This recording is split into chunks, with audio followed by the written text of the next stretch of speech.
What's good? This is your man Wood, host of the Pay Me No Mind podcast, also the Bite Down Boxing podcast.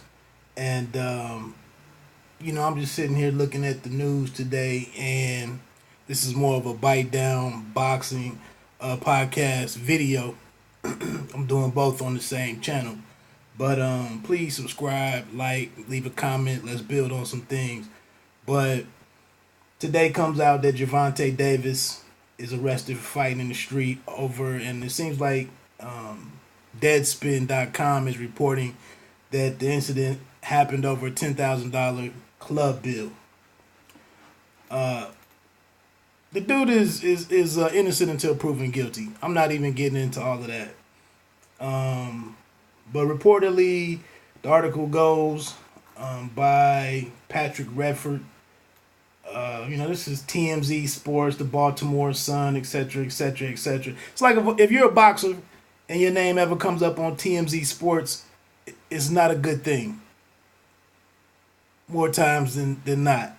But outside of a DC nightclub, Davis reportedly argued with Ricardo Jose Rodriguez over a $10,000 bill around 3 a.m. They took it outside where they got into a fist fight. And according to TMZ, both men tried to run from the scene before being arrested. There's a video and everything. Tank being walked away in bracelets with a yellow hoodie on or something.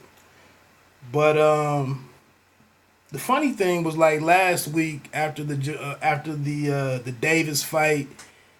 After Porter won the WBC title from Danny Garcia, all of the major boxing channels out there, the names, and no disrespect or hate to any of those guys, but they all had the videos of the PBC fighters. I don't even need to name them, but you know what the state that everybody was in. Everything was a joke. Those guys got a lot of run. Everybody clicked on those videos, and some people were defending guys for having a drink or cutting loose, having fun. Do what you want to do. The thing is, and Fred on Barbershop Conversations, this is from him, but how you do one thing is how you do everything or a lot of things. I don't know if I'm paraphrasing it, but when you look at, to me, it was a minstrel show, pretty much. Here's a lot of successful guys, great at what they do. Some world champions, some multi-time world champions, some champions in multiple weight divisions. Some undefeated, some not. But Gervonta is one of the guys that the network is behind him. There's issues with the promoters we see day to day on Twitter. But the thing that's jumping out to me here is that it's a lot of people that Gervonta can make money for, including himself. And that nobody seems to want to protect this young man and reach out to this young man. We did hear this week that Mayweather, wanted him to train exclusively in Las Vegas and wanted to be his trainer. I don't know if I really go along with Floyd as my primary trainer. Not that that's the worst thing in the world, but it seems like Floyd is trying to intervene and protect his investment, but Gervonta really doesn't want to accept that tutelage or accept that situation. We don't know the details of why not. But at least Floyd, I have seen Floyd apparently try to get involved. But I'm just wondering, with anybody else on the business team or in the picture that is gonna speak up or try to get involved and change the course of what's going on. Now, this might be all about nothing, honestly. Ain't nothing wrong with the young guy, going out to a nightclub. It is a little concerned if you're spending your money that,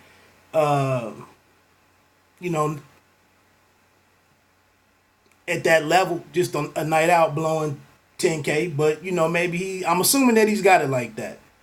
But again, the funny thing is that it was okay last week. They're just cutting loose. They're just hanging out. Nobody has a fight. But that's the thing. Why do some of these guys not have fights? Why do they not have? Now we just know the big deals were announced and what's going on. Some of the new moves with PBC, the Fox deal, the extension with Showtime, etc., etc., etc. But in the midst of all of this, it's funny that a guy that Tank Davis destroyed in Jose Pedraja to win his first world title and become the youngest champion at that time, the youngest U.S. champion at that time, and winning that IBF junior lightweight title, and just smashing Pedraja, a guy who had never been stopped, but just taking him apart. But Pedraja fell off of the scene, got some new management, took some time away, has come back, went 2-0 in a couple of step up fights or get back fights, and last month he defeated Raymundo Beltran out there in Arizona on the top rank on the ESPN card, and now he's slated to fight in a very lucrative matchup against Lomachenko, and has basically resurrected his career and pulled himself up by his bootstraps. But now here's Tank. What the hell is going on? That's all I want to know is what the hell is going on. You're a guy that I was there at Barclays last year when they brought Tank in.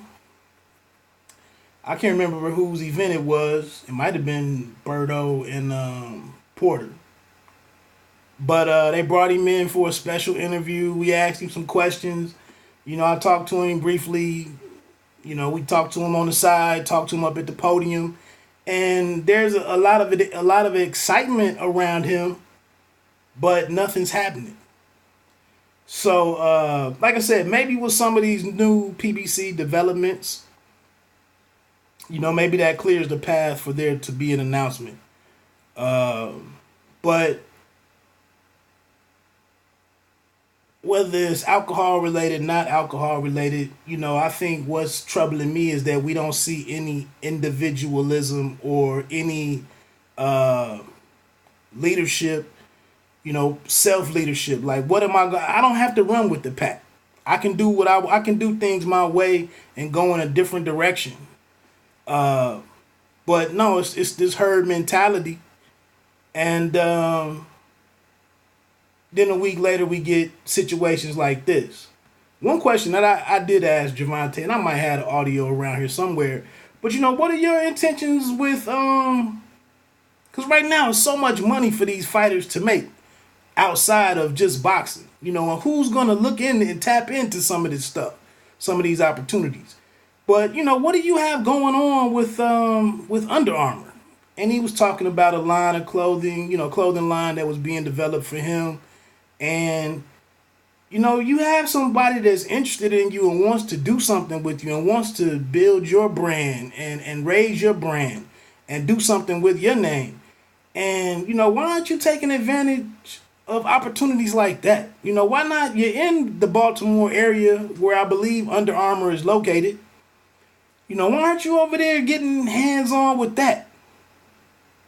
The development or whatever that is. I don't know. We haven't seen any clothing line from Anthony Joshua, who's also a big Under Armour athlete. But just what other interests do you have, man, besides running the streets? And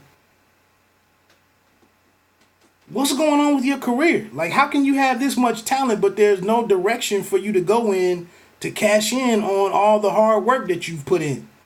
And like I said, the network is pleased at the asset that they have. The talent is there. What's the holdup?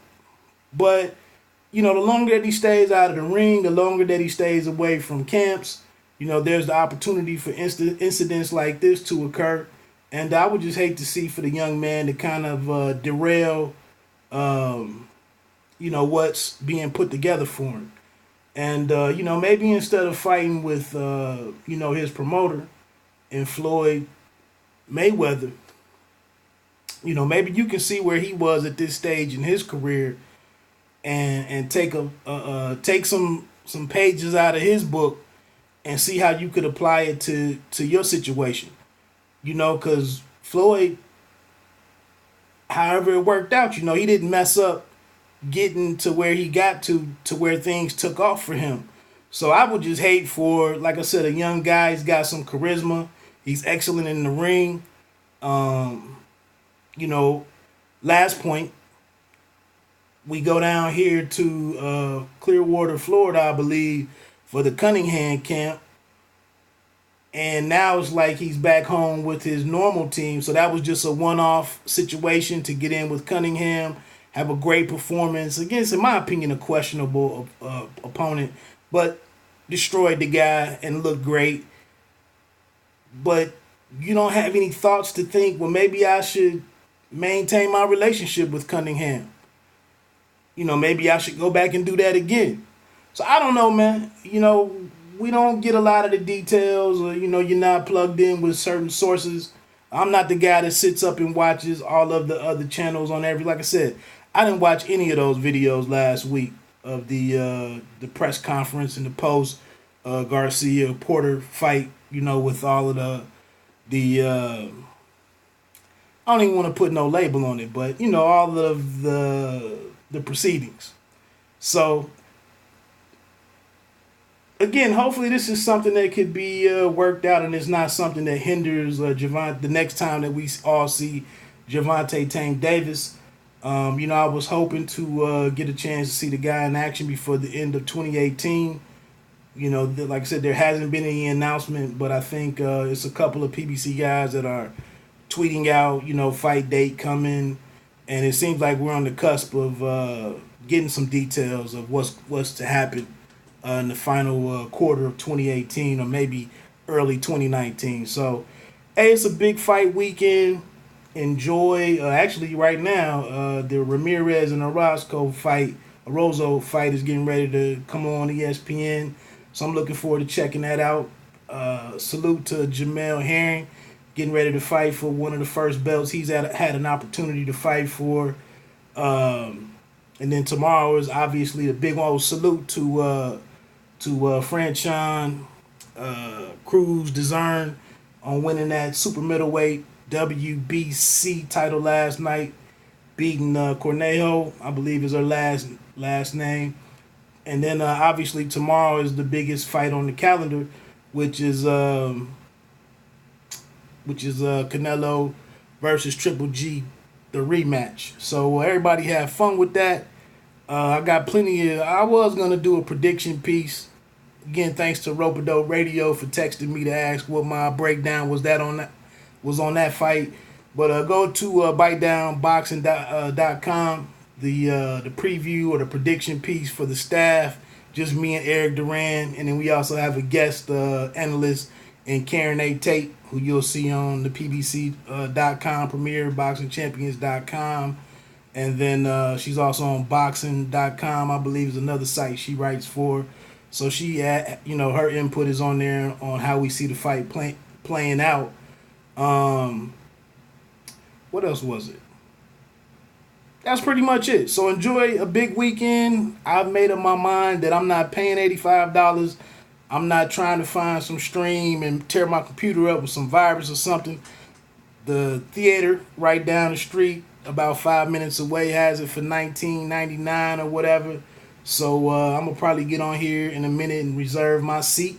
And tomorrow night at 8 p.m. Eastern, I'll make my way over there and I'll check out the fight for $20. And, pay that up front, and then make sure that I don't go in snacks and beverages and end up paying $85 anyway when I could have just stayed home and, watched it from the comfort of my house. I am a little concerned about the other fans that might show up, or that the turnout could be light for, a mega fight in boxing. But we'll see what happens. Hey, enjoy it, and I'm trying to put something together with round by round boxing, because round by round boxing uh, contributor Peter Nieves is out there at the fight. Lucky guy. Made his way over from Texas, I guess, to check out the fight in person. So check out roundbyroundboxing.com with some of their round by round coverage or live tweeting and whatnot. See what's going on with the family over there. We'll do something at bitedownboxing.com. And then keep an eye out Sunday, definitely, for Eric Duran's Sunday sermon. And that's about it. Peace.